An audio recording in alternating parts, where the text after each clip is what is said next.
Well, I suppose I was fortunate enough in one sense growing up in pub environment, and the house itself here was always well known for sing-songs and music, and and I suppose at that time the older generation, every one of them would have had a party piece. They would have had a poem, or if they couldn't sing they might recite something, or but everybody had some little bit of a performance. Some of my neighbours were tin whistle players. They actually were in the original fife and drum band that was here since the 1800s. Now, obviously, they weren't alive that long, but so they would have had simple marches, O'Donnell Aboo, Where the Green, Let Erin Remember, all the usual kind of marches, songs that you typically hear on St. Patrick's Day, let's say. So, I suppose the first introduction to me then that I remember would have been tin whistles and bagpipes, because of the pipe bands here. And I suppose very fortunate that to see the excitement of particularly St. Patrick's Day and what went along with it.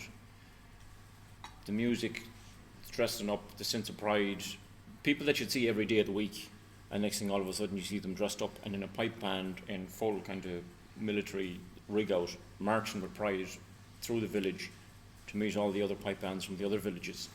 And funny, the people that you'd spot kind of go, oh God, to me it was, I suppose how it hit home was in the house here.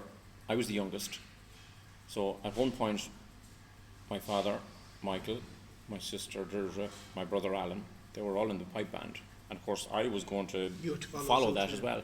But of course I would have had uncles that were in pipe bands. I would have first cousins that were in different pipe bands from different villages, so it took on a whole view, I suppose, and you take a step back and then you see like how musical the place was. Now, the music that we're playing would have been simplistic enough. Again, it wouldn't have been competition style pipe band stuff, not with your grade pipe bands you'd have, let's say, in your competitions. But again, it was the usual marches, but it was more sense of pride. And I suppose as well as that, they would always learn a new set of tunes for St. Patrick's Day, and there would be a kind of a rivalry between the individual pipe bands to play their new set of tunes, and they'd be all talking and kind of voting among ourselves, geez, they didn't go there, that wasn't great. But I suppose, the introduction that I would have had would have been tin whistle and pipes first. But was there boys playing fiddles and accordions or flutes besides playing reels, jigs and... There wouldn't have been a whole pile. There would have been older musicians there that would have played. It would have been more. They wouldn't have been what we would typically call now session musicians. You wouldn't be able to pick them up and drop them into a good session in Clare or Sligo or any other good kind of musical county. They would have been probably playing for dances more than anything else. Like if you're talking dances in dance halls, there would have been kind of waltzes, few simple jigs, maybe siege event or something like that, but like to go down to a real session of like full board 3 hours solid reels jigs, they wouldn't have been able to. They wouldn't have had the repertoire.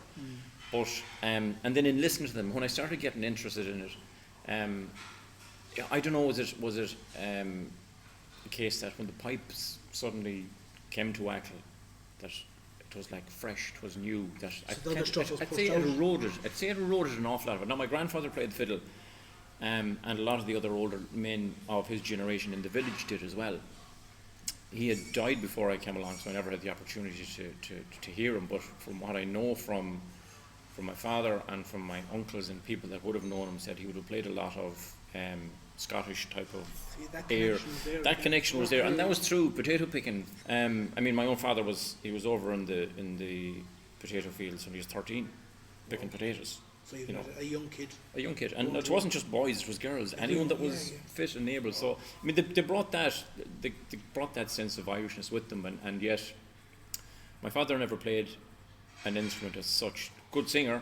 My uncle would have played, but again, I don't think there was a.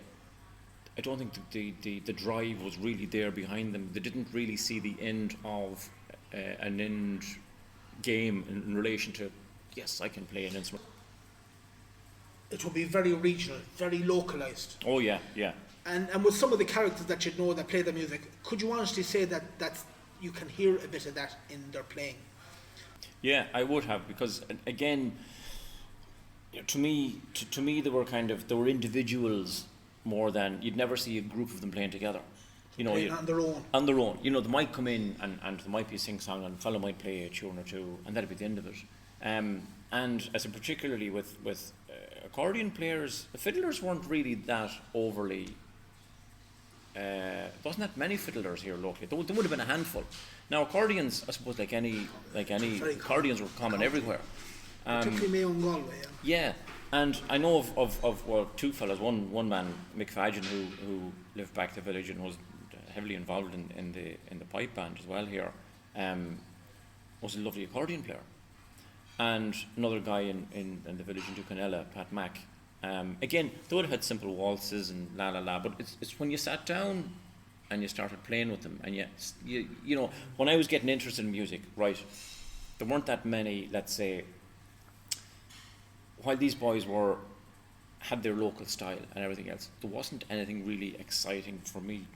But you see, in later years, you say to yourself, what they had was special. It was a regional style that's totally eroded now. Well, unfortunately, it is. And is that, like, I would have always imagined that the likes of competitions hasn't helped.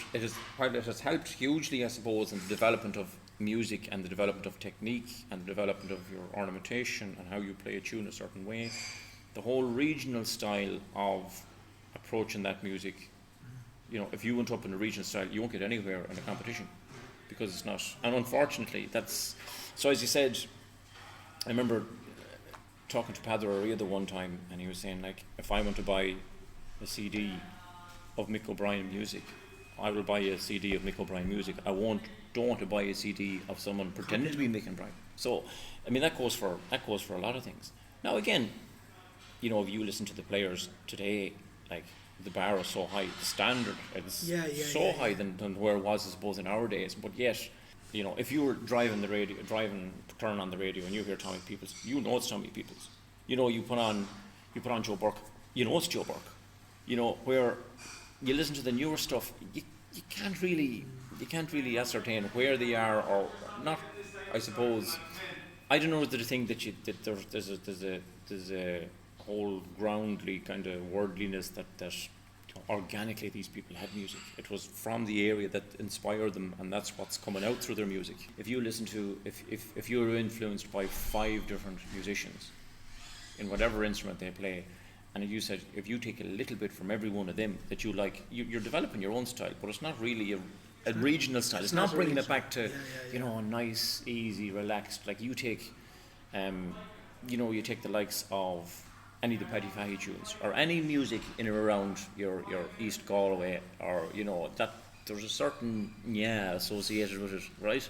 And there are, and I suppose it's pockets can influence it, pockets in the country or people that are in the areas that you go up, the likes of, as we were talking about earlier, up around Sligo, kind of, Sligo, Roscommon, and you get people that are good, solid, wholesome flute players, the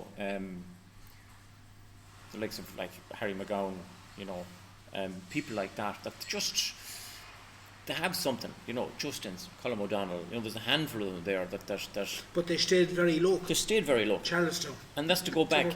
Yeah, well, that's to go back to, as you touched on earlier. I think immigration had a lot to do with it on the periphery here of the county, because people had no choice but to leave. Where if you had people that were further inland that could survive off a farm, better land, first of all. Better land. Music they knew they were going to be there from the age of 18 to the day they pop, where people on the other side, if they were immigrating, they could be in London, they could be in Sheffield, they could be in Scotland, they could be anywhere. There was no... You used a very strong word there, the periphery.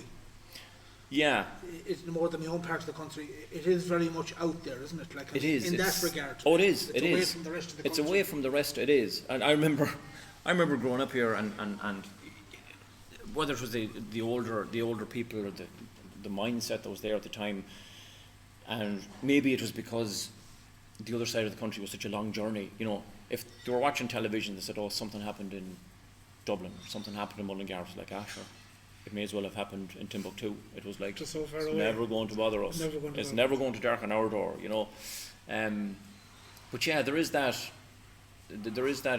whole thing, I suppose, of survival, really, in one sense, David. I think that you take the music, the language, the whole rural way of life, it's all been completely eroded.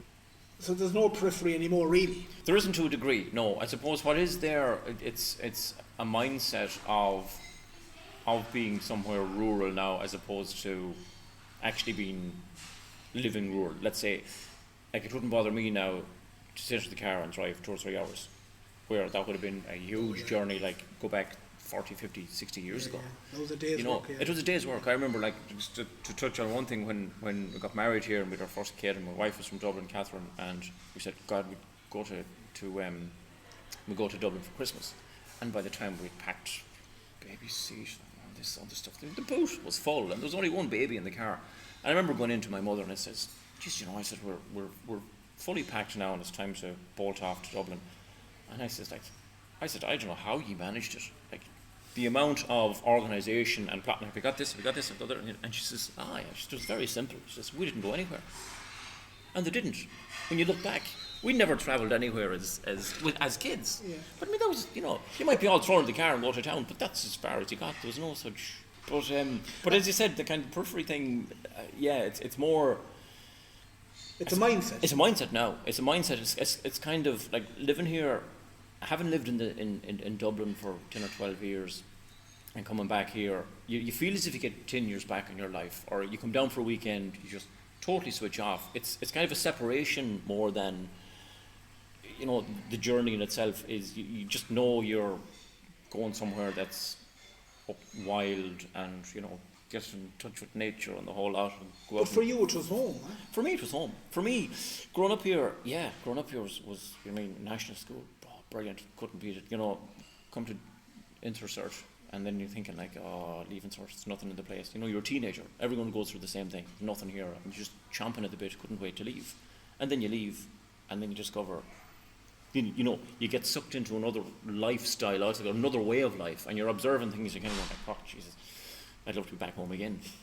And then, I was fortunate enough that I did move back, but a lot of people. It took some time, though. It took some time. It did, yeah. It took time, but again, there's a whole world of people there that love to move back in the morning if they could, and hopefully they will now. But I suppose after doing the Leaving Cert, I headed up to Dundalk for a year. I studied electronics engineering in the RTC there at the time, and. The course was grand. Now, that said, I would have been more of a hands-on person than a books person, let's say, And going through the course, going through the years, like, it was a 40-hour week. It was nearly all bookwork. You do a lab, as they would call it. You would build electronic circuitry maybe for a few hours in the week, and that'd be it. But for me, it was too academic. While I had no problem academically, I just felt I just wanted to be out, using the hands more than anything else. My brother Alan he was older than me. He had headed off, and he was doing an apprenticeship as a cabinet maker. He was in Dublin, so I did the first year in Dundalk, and then after the first year I said, I had enough of this. I turfed in the course anyway, and I ended up applying for an apprenticeship as an electrician. So did that. I applied and actually got it with Údarás na Gaeltachta, which landed me up in Guidor for a year. Again, that was great. That was more hands-on, and really enjoyed it up there now. And again, music. Loads of music. Into Chap Rudy Beg there, and even in the quieter times. And you'd be listening, you'd be going to the likes of Francie Mooney, Garage Mooney, the son Maria, they'd be in and out the dog time. She was in Dublin at the time. She was married to Frankie Kennedy, and they would be down the odd weekend. And Kieran O'Mooney hadn't even started. He was still running around in nappies. But and then like Hughie Gallagher himself that owned Hoolie Begs, another great fiddler. And then the summer hit, right? And we were there throughout the summer as well. And you get a lot of people back from Scotland on holidays, and different musicians come in. And it's just like And infectious music. Oh, it was. Well, it was infectious music when I went up the first, and you think you're getting on in the music world and you know a fair bit, and you sit into the session anyway, the first Monday night in September, and the only tune I knew that they played was the Sligo Maid. They're all Highlands, or Germans as they call them. Yeah, Germans, it was localised to them. It's what they were passionate about playing. And read Donegal versions of tunes and reels that I'd have known and said, twist there now that I don't know, yeah. And then it was all fired up then with Donegal music, and then I ended up in Dublin because I had to finish off the rest of my apprenticeship. So I moved to Dublin with a company in Dublin, and of course I went up all fired up with Donegal, reeds, jigs and Germans and the whole lot, and arrived into the session scene in Dublin. It was totally different. Again. Yeah. So it was gas like that, yeah. But mad learning curve, really, because you kind of throw yourself into two deep ends there. Like Donegal, you went up, you heard the Sligo Maid, but then you engrossed yourself in learning these Highlands and Germans, and then you done the same thing in Dublin. Yeah, I arrived out of Donegal with a fierce, vigorous bow style altogether, driving hard, leaning into it, and and then in Dublin again it was a different, because I suppose you're different people floating in and out of Dublin too. And great sessions, and every session was different. And while you had a core crew of 2 or 3, you wouldn't know who'd waltz in the door or who'd be around. And in the days in Dublin, I suppose, when I was there in the beginning, you had the likes of you could have been out 7 nights a week.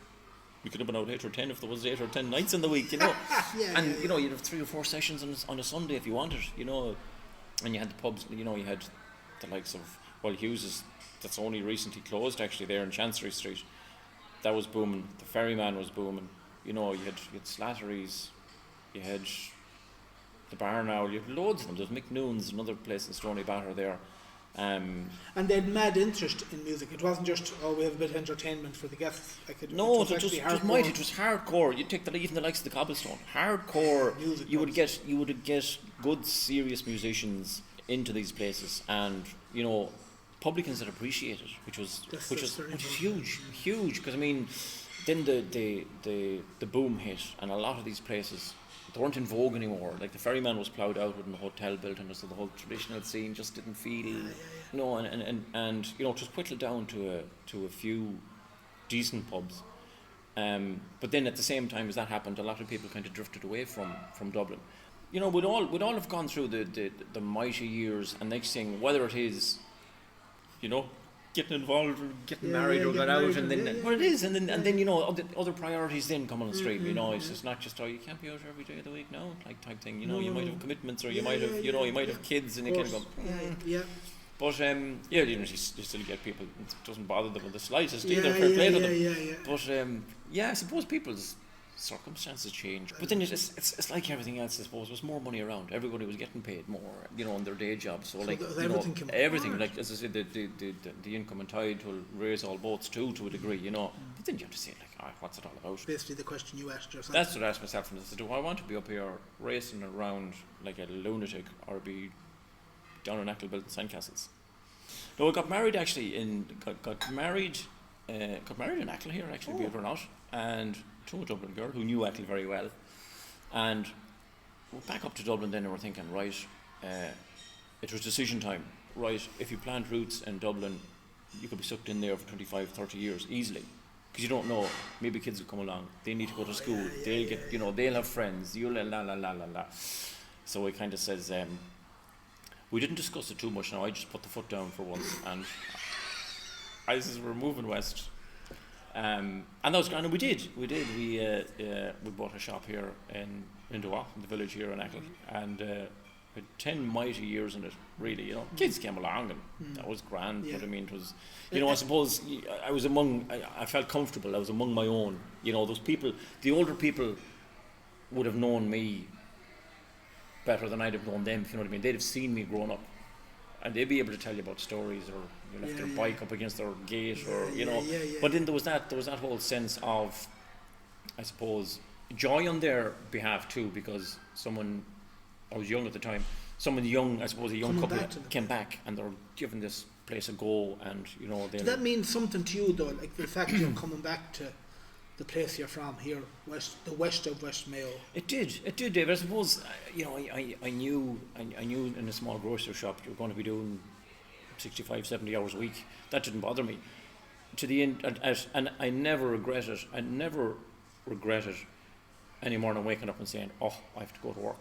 I actually enjoyed it, and of course it was a different, and even during the different seasons, you'd be all winter now, and the rain would be hammered against the door, and the door would open, and there'd be a pool of water after coming in, someone, and all the wanted was a lotto ticket or something, but you'd stand up and you'd have the crack with them, and everyone had their own story, and I suppose a lot of older retired people would have known my parents, would have known us, would be related to other people, and you'd ask them, they were retired, you'd start chatting to people and you start drawing stories out of them, and some of these people were fascinating. I remember chatting to one local man, and he was probably in his 70s, and he said, what were you doing in Dublin? I said, just working as an electrician first, then I moved into their office, I said, as an electrical estimator, pricing work, and I said, what did you do? I said, tell me the most interesting job you had. And he turned around and he says, I drove trucks in Russia during the Cold War. And you're thinking, but they were the stories. You're thinking, what? You'd never in a million years, you see this old man, and you're thinking, what did he do? Probably never left the sod though. Yeah. You're thinking though. You think he might have been doing a bit of slobber or concrete in London or something. But I mean, all these people, and some of them worked as security men, someone worked in tyre factories. It was great, I suppose, growing up in the place and knowing people's temperament as well, right? You knew the characters, you knew what button to press if you wanted to wind someone up instantly, and then and you had to time it right too sometimes, but there's loads of funny stories, and odd occasions as well. I mentioned earlier there about being in the we had a small post office, and I was teaching music here at the time, and one of the women came in and says, "Oh Jesus, Shawnee's fiddle is after going out of tune. Would you mind tuning it up for him?" I said, "I'd drop it in there, yeah, no problem." So she dropped it in anyway, and of course, like everything else, the door opened in the shop. I was in the shop on my own at the time, and someone was coming in to get the pension. So, Jesus, ran the length of the shop and into the little cubby hole where the post office was, and paid out the pension, and Johan had it off, and just happened. Of course, I spotted the fiddle. I said, "Jeez, I better tune this now for Shawnee." So I just opened up the fiddle anyway, and I was plucking the strings and I was tuning it up, just concentrating on the fiddle. And of course, the hatch was a good metre and a half, probably above where I was, where I was sitting at desk level, let's say. And the next thing, I heard a cough. So I just glanced up, and there was a guy with a backpack on. He says, "Excuse me." I was, "Oh, how are you doing? Do you know what time the bus goes to Galway at?" Well, I says, "Yeah, so the bus will be going to Galway there," I said, at about maybe 4 o'clock, just stand at the telegraph pole across the road there beside the post box, and he'll pick you up. So I just continued tuning the fiddle, and I had a job to do. The man got the information he wanted. So we were all happy, I thought, but it kind of looked as if like, this is surreal. Yeah, this is like something you see on Killing a Scully or something like that. But I mean, it was rural life. In the quieter times in your October, November, January, the cold months, and I'd do the fiddle over in the shop, because you could nearly time the customers. So there's loads of funny kind of instances like that, I suppose. And looking back, that's really fantastic. Yeah. And then, so did you have more time for playing, for instance, because it's something you're very passionate about? Yeah, I wouldn't say so. Yeah, it was funny. I arrived back and ended up playing less. Gee. Yeah, which was funny, I suppose. And I don't know, is it a case that you're working long hours and you just wanted to sit in and just flump on the couch. The other side of it was, there was little babies in the house too, so you just couldn't be. The last thing you could do was start playing the fiddle and wind them up before bedtime. You know what I mean? That'd be a no-no in our house. That'd be a no-no. Yeah, on so many levels. But then I suppose I at the time then when I arrived home, I said, right, I had so many. You'd have gotten to know so many musicians too in say in Dublin or in Donegal or in Dundalk or where it was, or even travelling through sessions throughout the country, that I suppose I felt that I had something there to share. So I joined up with Scoil Acla at the time. I went on to their committee, just I suppose, and they were delighted too. I suppose fresh, someone here that might drive it on a bit and just create that that bit of a borough, as they call it, a bit of a buzz in the community again. So I suppose at the time, the summer school, the Scoil Acla summer school, was only the week in July at that point, and so I was saying, right, I'm around. I know there's a handful of other musicians around that, if we started to kind of drive it hard, we could put classes on during the winter. So I got on to a few of the lads and a few of the girls I played, and I said, look, do you have any interest? Because it'd be great to get, I suppose when I was learning traditional music, it was only based in the one school, in the WAS school. Now, other kids didn't have that. We were quite fortunate in the sense that you had the chance. Extremely fortunate, and fair play to them and for opening that door to loads of us. And I suppose that some of the teachers would have had an interest in music but wouldn't be musical, but yet could see the I suppose the emphasis and what it could, they could see the end game, let's say. So of course we started classes, and then it was really only like any flutes or fiddlers that were around, any accordions that were around. There's no such thing as people here on banjos, concertinas, harps. There weren't instruments that were readily available. There weren't instruments that people would have. Yeah, they would have cost a lot. Was more, certainly concertinas and harps. So we got it up and running for a term or two, and the next thing I applied to Music Network for instrument banks. They had an instrument bank fund. So I applied through that, and we actually got funding. We got funding of €10,000. And we bought instruments. Fantastic. And then the whole idea was it wasn't a money making thing to make money out of rental for the instruments. Like, these instruments were granted, their cost was covered. But as I said, at the same time, they'd have to pay some bit to have a bit of mass on it, or else you don't want them make muck of it. Flithered. So then of course we started that. So when we got those, we got concertinas, we got harps, we got banjos, got a few more fiddles, a few more flutes, and I suppose in that space of time, when we launched, let's call it the instrument bank that we had, said, look, come and join us, because we have the instruments, we have people that can teach the instruments. The next thing, our class sizes of about, say, would have typically about 20 students, 25 students, rocketed up to about 70. Wow.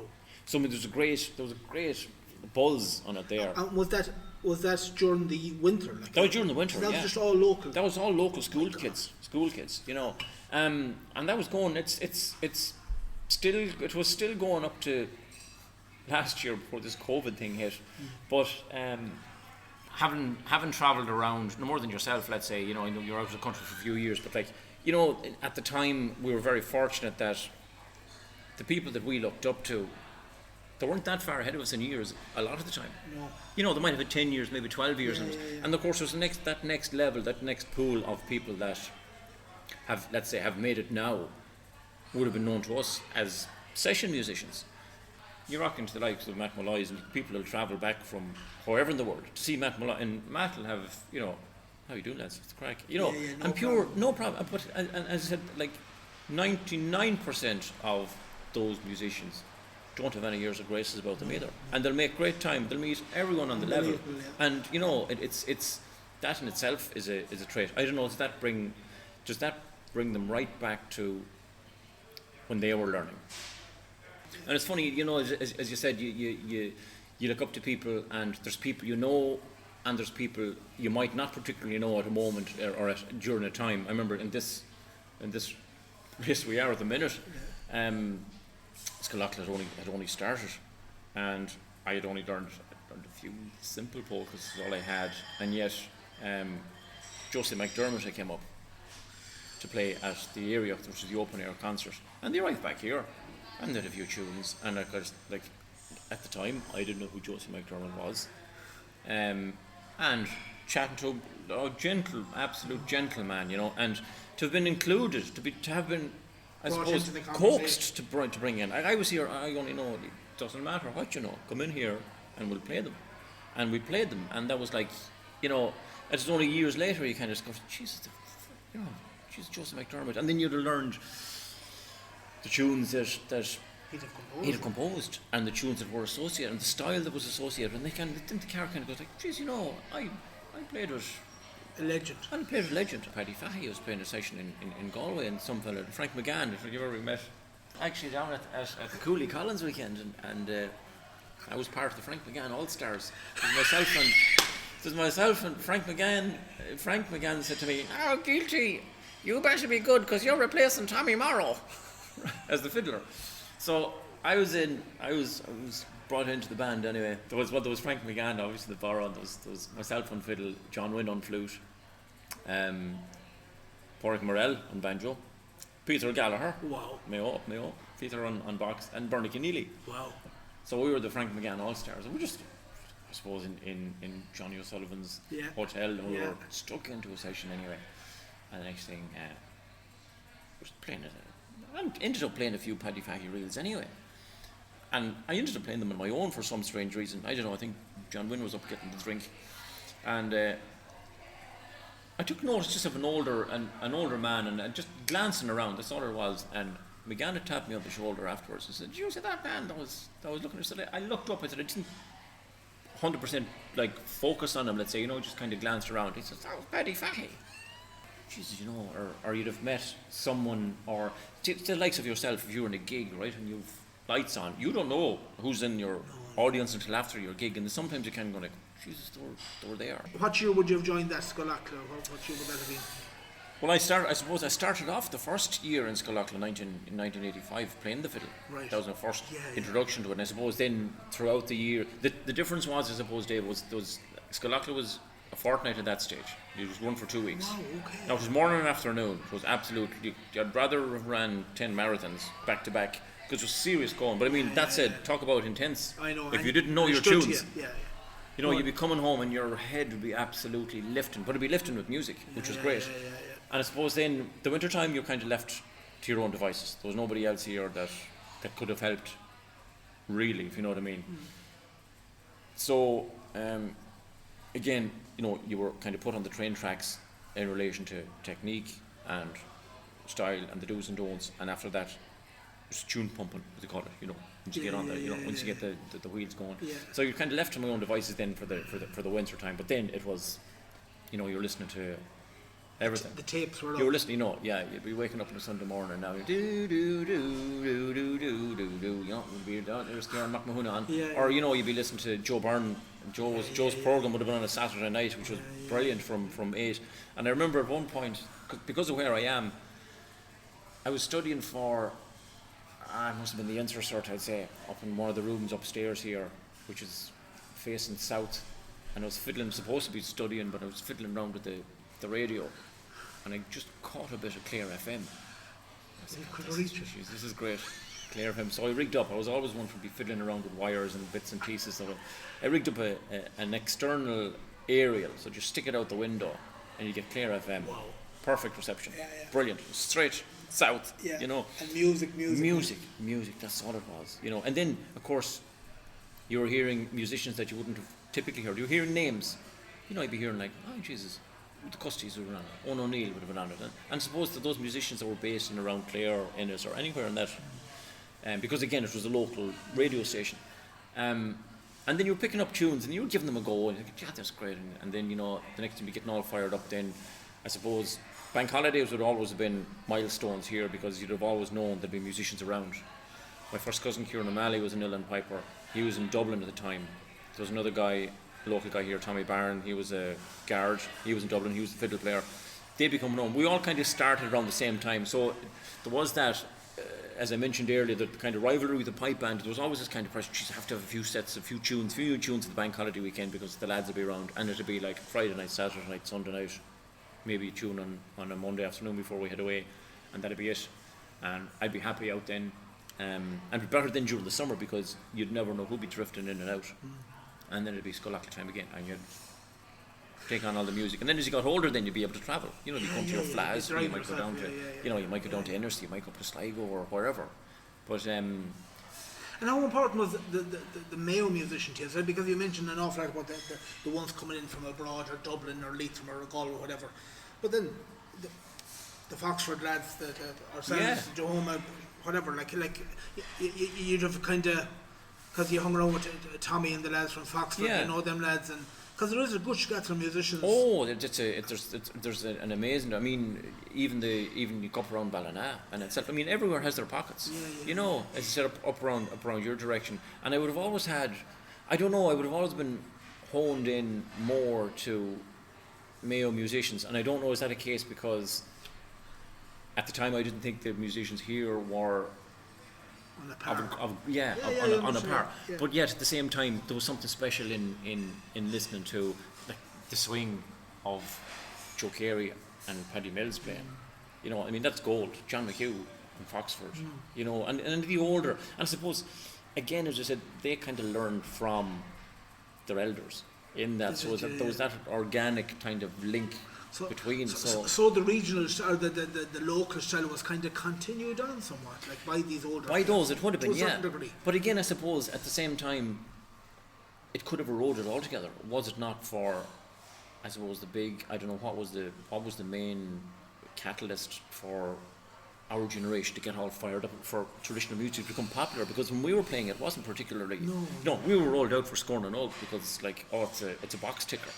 It's not because you were popular lads. No. You know, and I remember going out at one Scoil Acla, and the parish priest says, here lads, you won't even get a look in because the musicians from Bacon are there, from Claremorris, representing their GA club. And you had this thing kind of going like, it's an awful thing to say to a gang of kids. Sure, we're just doing kind of going like, well, yeah, go up there and play yourself, father. Yeah, exactly. Yeah. But you know, and as I said, you know, you're always kind of looked upon a bit different. Now, again, I wasn't sporty, you know, as a music. However, I kind of, whether it was a thing that I just latched onto. I don't know why. How important has it been from Achill? Hugely. It's hugely important, Dave, I suppose, and part of the reason I moved back. Could I put my finger on it and say why?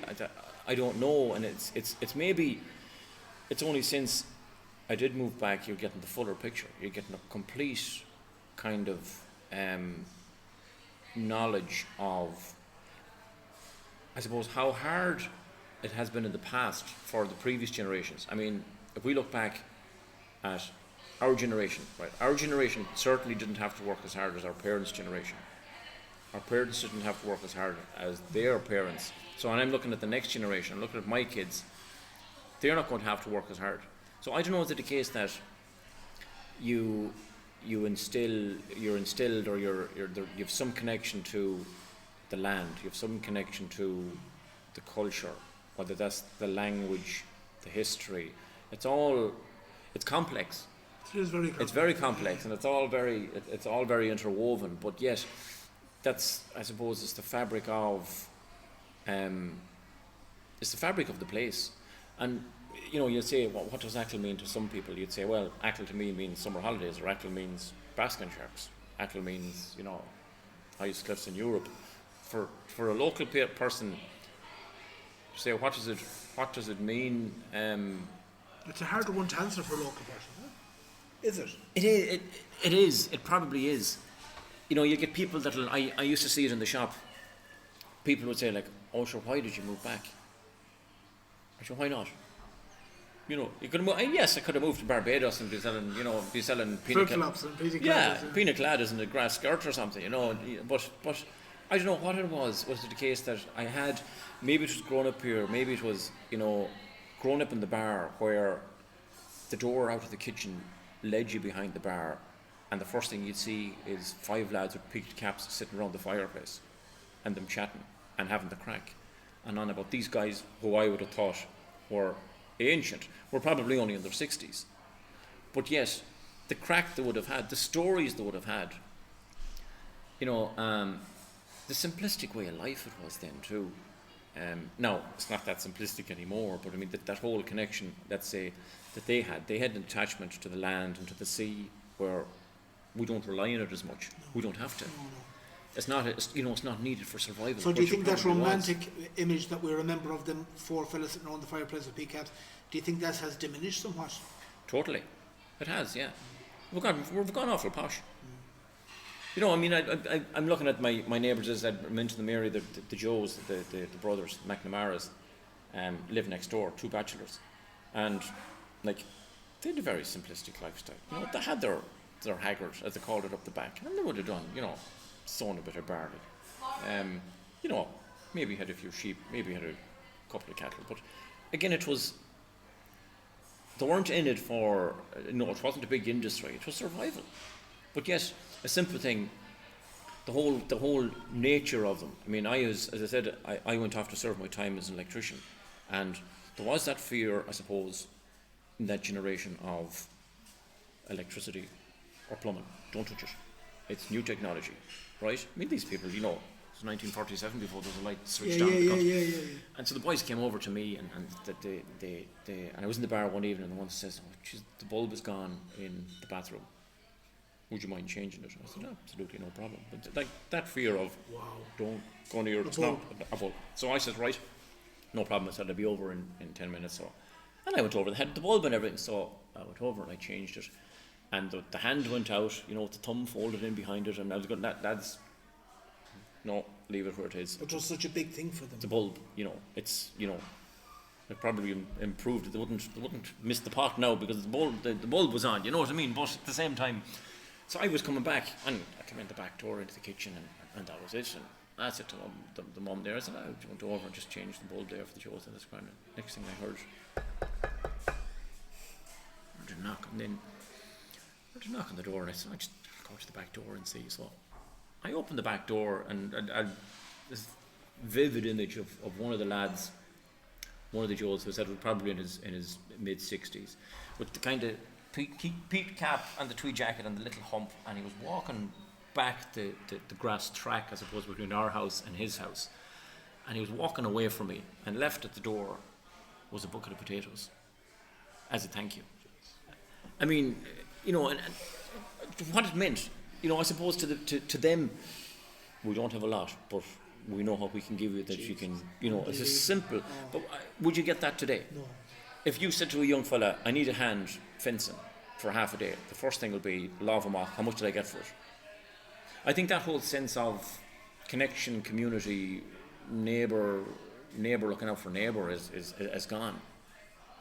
It's a whole societal change, I think, to a point that we're focusing on the wrong things.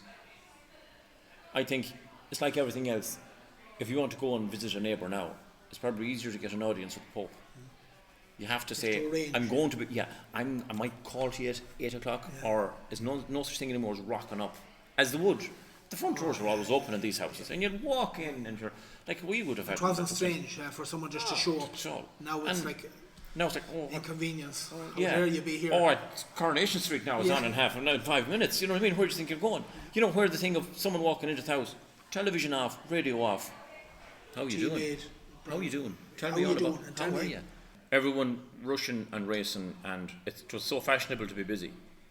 And fashionable to be busy. Yeah, and you know, it's and then COVID hit, and everyone kind of goes like, geez, now we've all this time back. So what do you think, what do you think COVID has taught us then? Since March? For a lot of people, not for everybody. For a lot of people, it has probably been a big reset button for the sake of, like, for the people that say that were running and racing and stressed out, going from A to B, kind of going like, hold on a minute here. It's not all about running and racing. It's not all about the big salary. It's more to do with life, you know, life-work balance. For other people then, it was the worst time ever. For creative people, David, you know yourself, for people that relied on, as you did, gigs, performance, interaction. Interaction, That's been totally wiped, right? And along with that, I heard a discussion on the radio saying, well, isn't it great for those creative people to have all this time? They have all this time, but it's just the worst thing ever, because what they don't have now is financial stability. If you had a diary full of gigs, the whole wiped, gone, nothing, and nothing for the foreseeable future. That's the other side of it. So it's a whole, like, I don't know of, and I was chatting to people here as well, I said, say for, in the likes of, say, the Spanish flu, in the likes of TB and things like that, right? While it affected an awful lot of people, I don't think 100% of the people were affected in some way, shape or form. Where this has. It has altered for everybody. There isn't anybody that hasn't been impacted by loss. Whether that is loss of a loved one, whether that is loss of income, loss of social fabric. Yeah. Like, loss is the one thing that, and everyone has suffered. And you can, I mean, yes, you can be creative. You're not going to be creative if you're not in the right mindset either. So mindset has an awful lot to do with it. It does, but again, mindset at the same time is affected by other things. As you said, if you have something saying, you know, all I had to do, I knew I had all this work ahead of me, and now it's not there. There is that uncertainty. It's not just the hit financially. It's much more than that. Oh yeah. You know, and it's not. You know, do you sit down, do you watch the news, and you say to yourself, the worst thing you could do is watch the news, because they're only sensational journalism and you're thinking to yourself, geez, you're better off with blinkers. But as you said, you can be creative. That's great. And I know that on the other side of it, I know that musicians like yourself, Laoise Kelly, who's living here, people that are full-time musicians, who would pack a gig no problem if it was solo, or if it was part of a bigger gig, and trying to remain being creative is one thing. At the same time, you still have to protect what you have, what you're building, your brand as such, as a musician. And you see the likes of stuff going up online on Facebook, where artists are putting it up freely, because part of that being, I suppose, for themselves, to keep themselves going, but at the same time, they're not getting any money for it. No. And this tip jar thing that I see, like, I mean, that's, people just go, but that's. But I mean, people will feel much better putting in there, you know, going to a gig. It's a mindset. Going to a gig, paying a tenner, paying 15 quid in the door, going in. It's an experience, right? As well as it's a night out. It's an experience, and you're going to arrive home lifted out of it, and so is the performer. But that's what's missing. That is gone. The interaction. That's huge. Yeah, it's huge, and that is a thing. You know. Is there anything that we've left out, or that you'd like to touch on? The one thing I would say, Dave, is you know yourself, growing up as a musician here, and you take the national airwaves, right? You take RTE, let's say, because they're the national broadcaster. Yeah, the national broadcaster, who have done very little for traditional music. Yeah. You know, and you know, all right, you had your days that Tony McMahon was there, and Paddy Glacken and RTE. But it took them a handful of people to move it. Huh? Oh, it did, yeah. But that said, I think Mayo has been totally overlooked and forgotten about when it comes to music. When it comes to the likes of, you know, you'll all hear, oh, County Clare, God, it's the Clares, they're buzzing up music. Galway, oh, they're ten a penny, they're a mighty place to go for music. Like, Mayo is just as, and I think, I said it before, I don't think that we shout enough about it. And I don't think that there's a wealth of stuff here that we're not conscious of at the same time.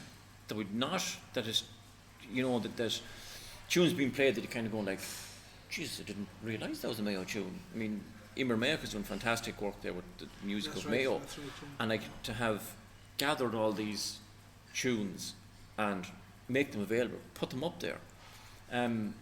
You know, you'll get tunes that John McHugh in Foxford had learned from his father, and they're tunes that were only local to that area, and they'd be very melodic and very simple, but yet full of music. We don't shout enough. We don't, and it's you know, you'd hope that it is. You'd hope that it is changing, Dave. I mean, you take the likes of yourself, right, and the profile you have, the profile Laoise Kelly has, the profile that the Smiths and Strayed have. I mean, there are musicians there that are, you know, finally you can associate them. You can associate them with, and they will associate themselves with Mayo straight off. Bang, that's it. It's like that. But I'm mad now, and I'll just stop for a second. The minute you said that and you mentioned me, the first thing I want to say is that. Well, that's the attitude. I know, and that's what we were. And I nearly threw it out because I said you won't be happy with this, but it is, and like that too. There's great pride in it too. But as you said, is it a case that we have to? Do we have to like call them out and say, hold on a minute here, we are from they are Mayo musicians. These people, that is it a case as we had said that. Maybe a lot of these Mayo musicians had immigrated. And that, or was the tradition strong enough in rural areas for these people to become noted? Is it, as you said, you take Clare. You take the likes of people that have settled from other parts of the country into Clare, and yet they'd be labelled as Clare musicians. But geography doesn't matter then. No, it doesn't. It doesn't. But is it a case that as you said, sure, maybe we're too shy about it.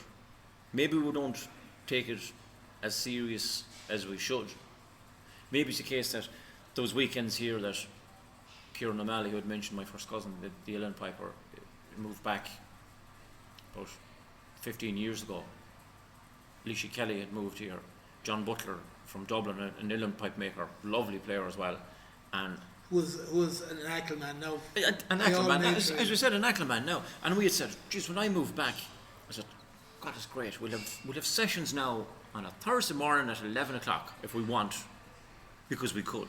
Right, and this is it kept us all going because I had moved back, Kieran had moved back, Leisha was here, John was here. So come on lads, we just get together to play a few tunes. So we decided we'd meet up anyway one Thursday morning in my house. We were going to rotate it, keep everybody happy, and it ended up in my house at 11 o'clock on a Thursday in the middle of November, for 10 years ago.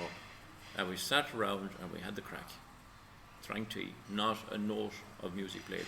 Same thing happened on 2 other occasions, 2 other people's houses. And next thing you'd be itching for a tune. And yet, you could be standing at the bar inside and you say, right, geez, Kieran, come back for a tune. And we'd come back. And sometimes, there could be people there, and they might be expecting a bit of music to happen. And you'd be saying, sure, what about? You'll sit down and have the crack. I won't play a tune at all. And is it a case that is that on us as we say, come on, let's since the 1800s Achill was a tourist destination. Since the 1800s? Since the 1800s, wow. Say the mid 1800s. Right. Since I suppose that since before the original train came, those hotels built here, and it was seen as it was being promoted as a tourism destination. Now, yeah, I mean, as you said, you arrive here and it has everything. I remember we considered, looking out the front window of the bar here, and you're looking out on the Clare Island. You're looking out, on a clear day, you can see Millen Cliffs, across to Louisburg, Clare Island, Inishboffin, Inishturk.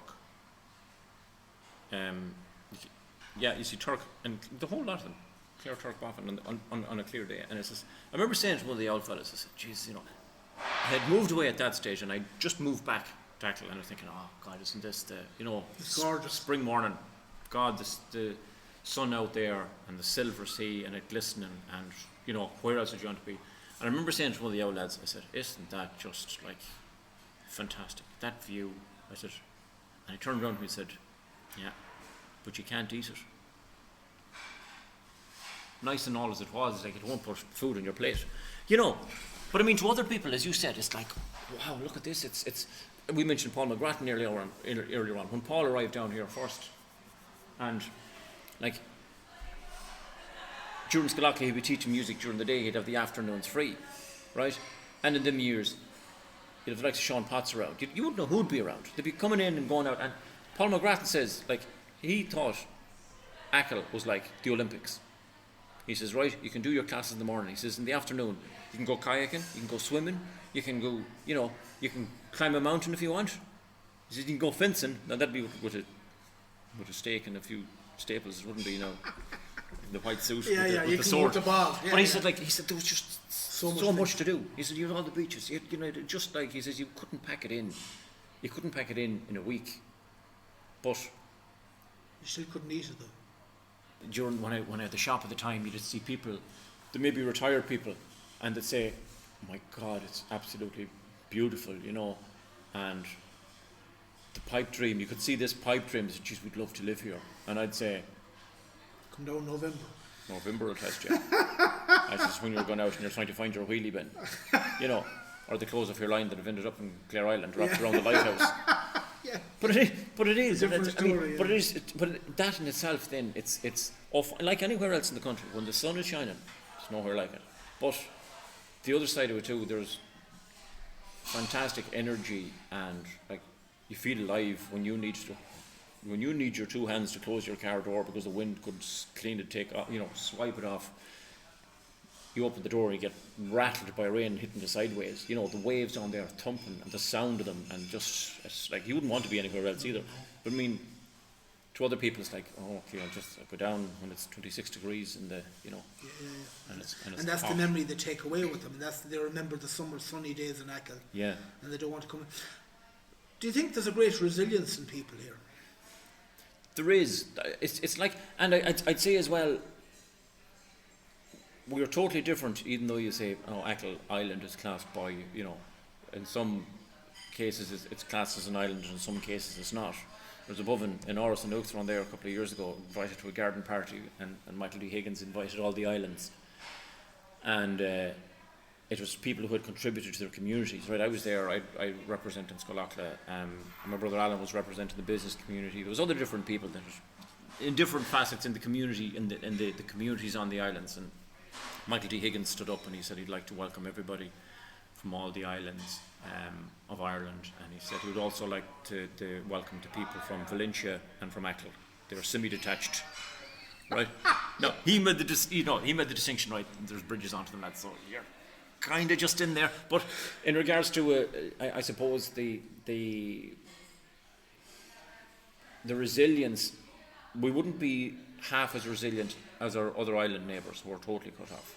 Still, there would be a slight difference between us, I would say, and people further up the coast. Maybe not a whole pile, being honest, because we don't have that hardcore island mentality. We don't, because you can drive off.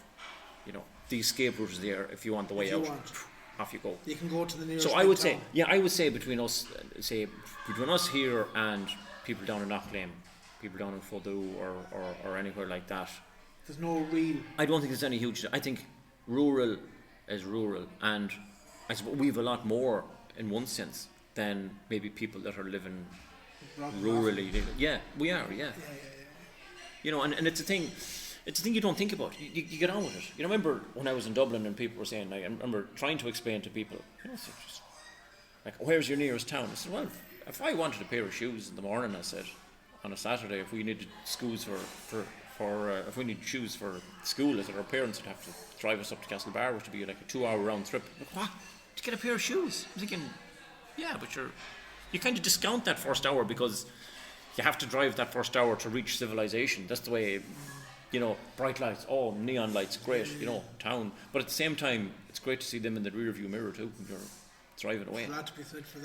There is. And as you said... But I think you have to come from that other side to realise how... And maybe, is it that you have to... I speak for myself, I know people that never left the side and are craving the bright lights of the bigger towns. And yet, the people that went away are saying, lads, it's not as bright as you think. It's not as wow. Exactly, yeah. That's exactly it. I mean, there was no lad here, and I remember he was an uncle of my father's, and he said, and I was in Dublin at the time, and I was living in Drumcondra, and he said, I have a parcel here for Catherine Galler, you might throw it over to her, will you? And I said, I will, yeah. I said, he says the wife she's written the address on it anyway.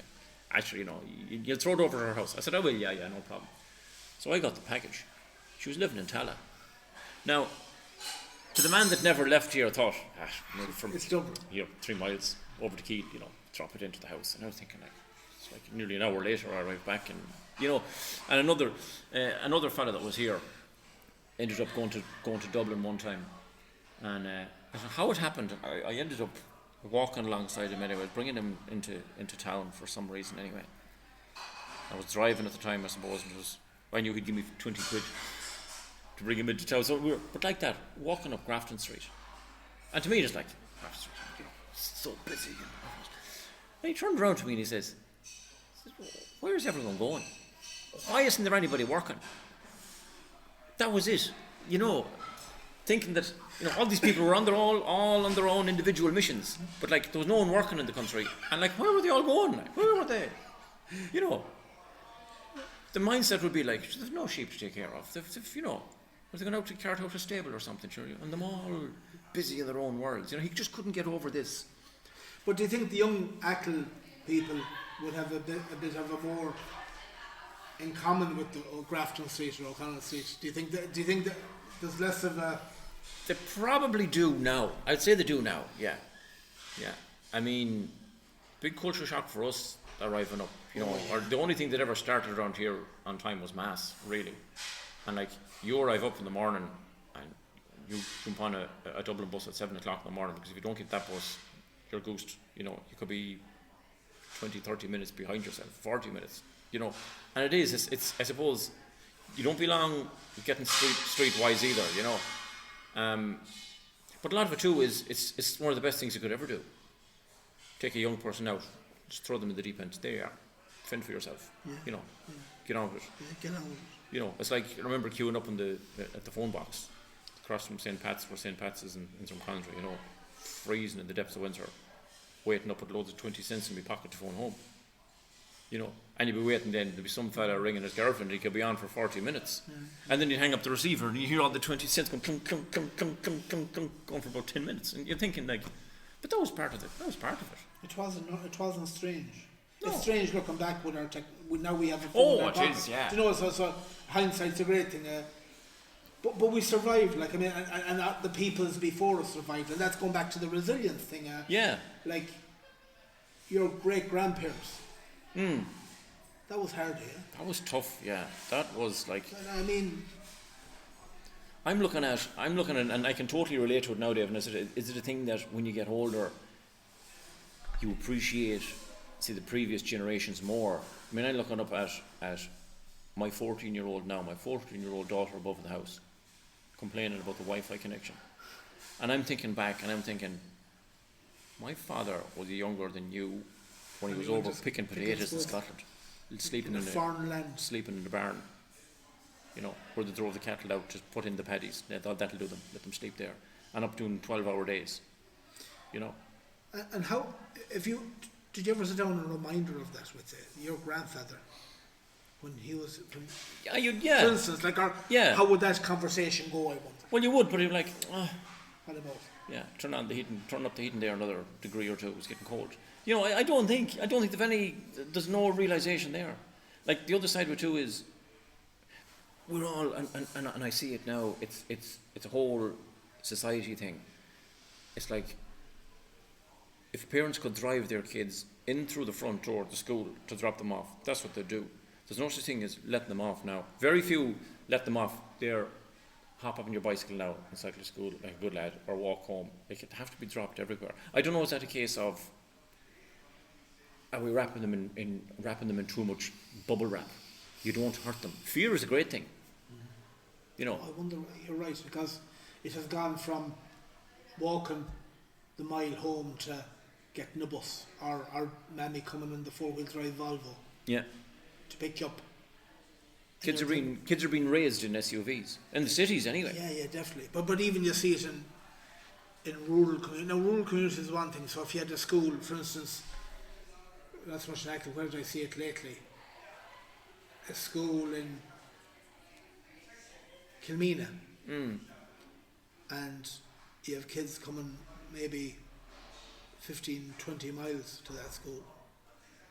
They'd want a lift. It's not a cycle. Oh, it's not a cycle, yeah. But yet our school, Balmullet, the school was, I lived in Shore Road, and the school was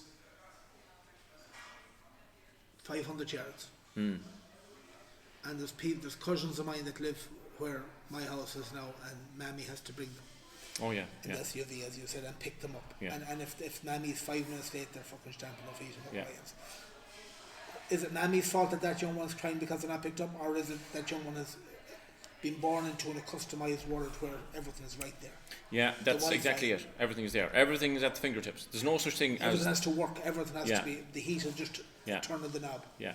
There's no such thing as hard graft anymore for... I mean, I know, and it was very hard for the older generation here to discover... Like, it wasn't bad, like, not in my sense. Like, they knew I had served my time as an electrician, right? They could see, like, yeah, we have an idea of what you do or what you have to do. But is that everything? I would see it as, and I'd say you were a victim of it yourself in one sense, that nowadays you have to be able to fit inside a box. You have to be, everything has to be pigeonholed. You're either in this category or you're in that category. And there's no such thing as being in the middle. It's like saying, what do you do for a living? I'm a musician. First thing is like, oh, that's not a real job. To some.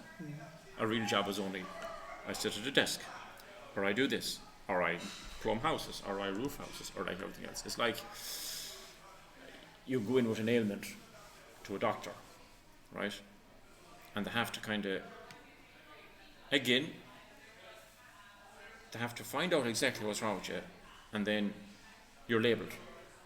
You have Alzheimer's. You have this. There was no such thing when we were growing up. Those people that were doting, as we'd have heard, older people.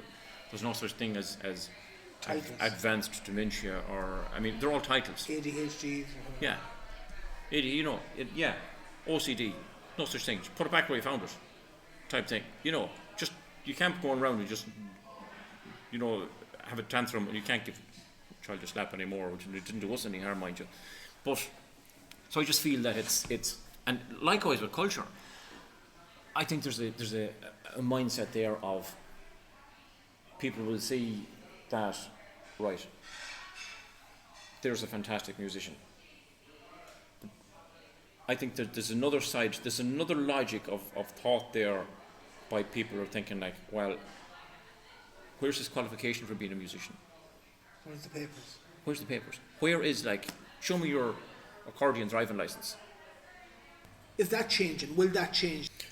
There will. I think there will. And I think if it wasn't for the arts, a lot of people wouldn't have got through COVID. Oh Jesus, 100%. Now, that said, every artist did suffer. But that is the one thing, that I looking as an outsider, not as a professional musician, but I'm just saying, like, at last they kind of had to lean on it. Yeah. All right, it was bubbling along there. That's fine. Yeah, it's not going to impact us because we're too busy driving our SUVs, going in and out to our office job. And next thing, bang, your office job is gone. You're on 350 a week. Turn on your television, turn on your radio. What's on it? Jesus is, There's a bit of something going on. There's a bit of something. Turn off the news. Focus on something else. Focus on people. Distraction. But you go back, Dave. You go back to as I said, the Isle of Saints and Scholars. The amount of writers that this country has produced. Musicians. You can go in any field.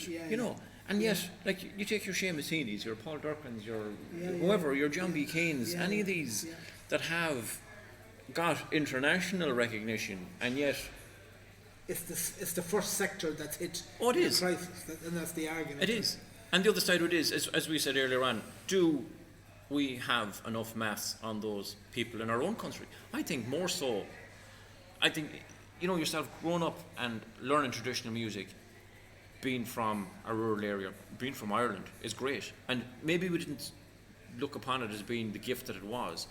You see Japanese people coming in, German people coming in, wanting to learn your traditional music, and will put in the hard graft to get there, where we just think it's like, like, I think if it was the case that the music in Japan, right, was as widely known or as sought after as traditional music is here now.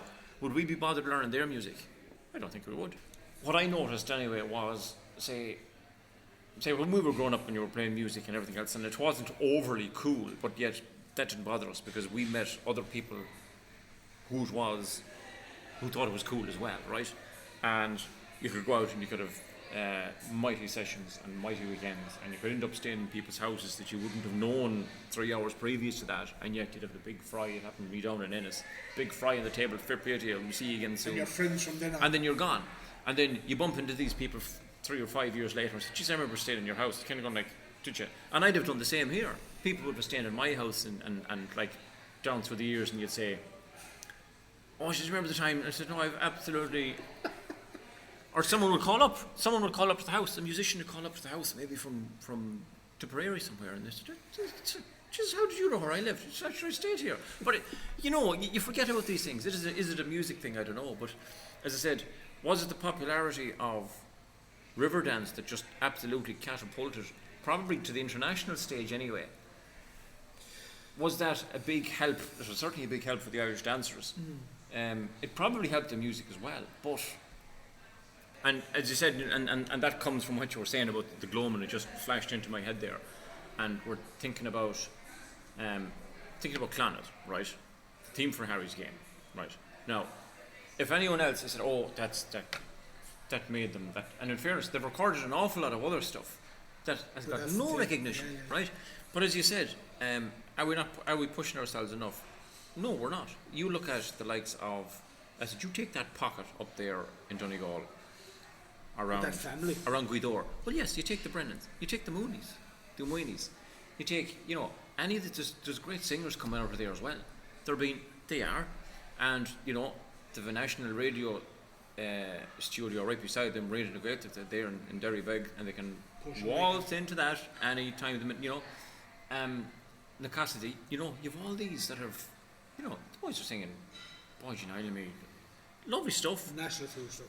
In fairness, that's it. Yeah, soft, but again, there's that buzz there. You have the likes of that, and I think that gang that have done phenomenal work for Donegal music, Cordius the Vigilary, where they're teaching the Donegal style, brilliant, and it's and that's just another push. It's like another wave behind them. But then, as a county, as a cultural community in a county, they're driving it, they're pushing it, they're pulling together. Is that what? But sure, we're all mates down here too. That we're not given the opportunity. Again, boiling down to the question: are we afraid to? Are we embarrassed? It seems to be there. It seems to be at the back of the seed drive there all the time. And how do you get over it? How do you eradicate it? Is it the sense, as you said, of like we've had, as we touched on the likes of Michael David, Gráinne Mhaigh, these were phenomenal individuals, I suppose, But names on an international stage. Drive and passion, and like, why isn't there another generation of Michael Davids and Gráinne Mhaigh? Why isn't there, why should we be looking at these, yes, while they have that status, like, there should be another wad of another generation of people to look up to as well, and why isn't there? Very good question. Why is there no other Michael Davids?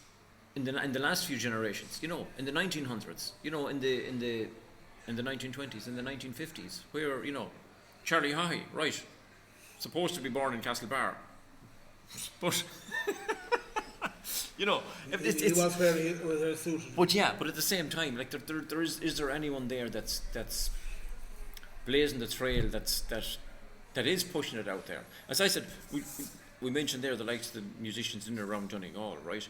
In and around that Gaeltachta pocket. Are they getting the recognition from their county on a civic, on a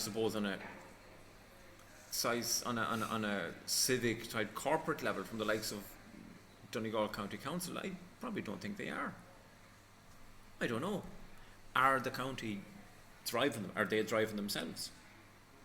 And just another thing that I had been thinking about, and that's in my discussions with other people, even about the Irish language, right? And about the local dialects, sort of Achill and Erris, and up Balmullet and Carrothaig, and right across and down, say, Turmacady. Like, Mayo as a county has 3 Gaeltacht regions, and yet when it came to the Caijan, as they call it, to standardise the Irish that's been taught in school, right? Mayo was excluded. The Mayo dialect. There was nobody. It took a Connemara man, a Kerry man, and a Donegal man sat down and done the Caijan, and that was it. Like, you're trying to tell me there isn't any character in any part of this county that isn't a Peg Sayers. So it goes back to that. We won't bother. It does. It goes back to another thing that as you said, is it that kind of cloud that's over Mayo people, or what is it? Is it? I remember my father saying that Kieran McMahon was here in Achill in the 60s to record a lot of the local musicians. Now, my grandfather was recorded along with a few other local fiddlers. Now, I haven't got to the archive yet to find it. But I remember my father saying that when Kieran McMahon arrived down, all the old style tape deck, probably in a microphone, and my father was asked to play a few tunes, and one of the other fellas tapped him on the shoulder with the bow and says, "Don't be playing your good stuff now, they're going to steal it." And that was the thing. Maybe they thought that they're going to steal it now, going to steal my good music, so I'll just play something